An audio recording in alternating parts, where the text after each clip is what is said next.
জননেত্রী শেখ হাসিনাকে ফিরিয়ে আনতে জীবনের শেষ রক্তবিন্দু পর্যন্ত কাজ করে যাব। আমি আরো শপথ করছি যে সকল ষড়যন্ত্র উপেক্ষা করে জননেত্রী শেখ হাসিনার দেশে ফিরিয়ে এনে মহান মুক্তিযুদ্ধের চেতনায় বঙ্গবন্ধুর সোনার বাংলা নির্মাণে কাজ করে যাব।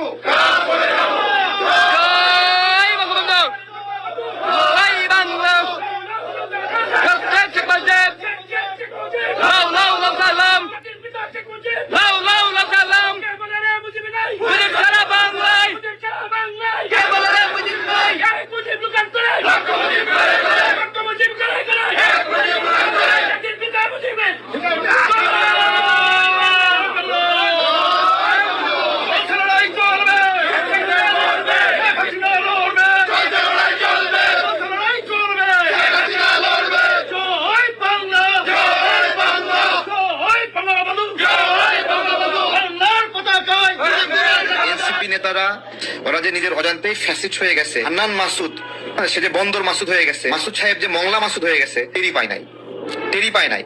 আর এখন তো পিস্তল নিয়ে করে কথা বললেই ফুটফাট করে মেরে দেবে। নির্বাচন কেন চাই? আমরা নির্বাচন চাই নব্য ফ্যাসিস্ট যারা আছে, যারা মব করে মানুষকে কষ্ট দেয়, মানুষের সম্পদ ভাঙচুর করে, জ্বালায় দেয়, গলায় পাড়া দিয়ে টাকা নেয় মানুষের কাছে, যে গনিমতের মাল, যে যারা পরাজিত হয়েছে সবাইকে গলা চিপ্পায় ধরে টাকা পয়সা কাড়ে নিতে হবে। হাদির মুখ দিয়ে শুনলে সেটা হলো মানে আতরের ঘ্রাণ, আর আমরা বললে সেটা হলো দুর্গন্ধ। যে আপনি প্রথম আলো ভাঙতে গেছেন কেন? এই পাকনামি কে করতে বলছে? ওখানে কি নতুন হাদি জন্ম নিয়েছে? সে বলছে কি ভেঙে আসেন? ভাঙতে বলছে না, ভাঙতে গেছেন কেন? কেন আগুন লাগাই দিচ্ছে? দুটো মানুষ আগুনে পুড়ে যেতে মারা যেত, দায় নিতেন আপনারা? লাফায় গেছেন। ছোট লোকের বাচ্চা, লুট করা টাকা দিয়ে ফ্রিজ কিনছোস, বাপের টাকা নাই, ফৈন্নির পুত লুট করা টাকা দিয়ে আবার ফ্রিজ কিনছে। সারা বিশ্বে সিল মারা দিচ্ছে যে বাংলাদেশ নামক একটা রাষ্ট্রে দুটা গণমাধ্যমকে আগুন দিয়ে জ্বালায় দেওয়া হয়েছে। এটা এই বাংলাদেশ যে বিনিয়োগের উপযোগী না তার একটা সাইন এটা। এই বাংলাদেশে গণতান্ত্রিক পরিবেশ যে উন্নত তার একটা সাইন এটা। আর তোমরা এমন এক শীর্ষ যাই নিজেরা এখন জেলখানায় ঢুকছো।